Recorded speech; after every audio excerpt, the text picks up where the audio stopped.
gabaasa gumaacha gooticha waraana bilisummaa Oromoo dinagdeen tinnisuuf taasifame kan fulbaana 27 2022 isiniif dhiyeessa. An Booree Addunyaati. Sabboontotni ilmaan Oromoo irree fi gaachana uummata Oromoo waboo dinagdeen jabeessuuf gumaacha taasisan cimsanii itti fufanii jiru.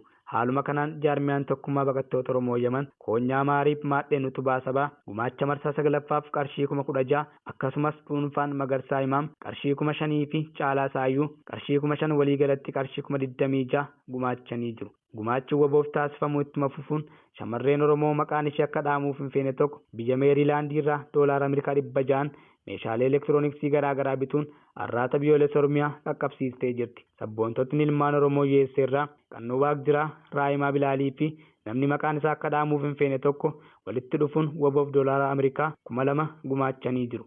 Ilmaan Oromoo quuqama saba isaanii qabaachuun dhuunfaa fi maadheen waboo tinnisuuf gumaacha taasisan kun fuula duratti hanga Oromoon bilisoomee Oromiyaan walaboomutti deeggarsa taasisan akka itti fufan waadaa seenanii jiru jechuun gabaasa ajajaa olaanaa ABO waboo arraata biyyoolessa Oromiyaa qaqqabsiisaniin beekuun danda'ameera. Nutis galanni keessan bilisummaa ta'u ittiin jenna. Horaa bulaa deebanaa. Injifannoon uummata Oromoo.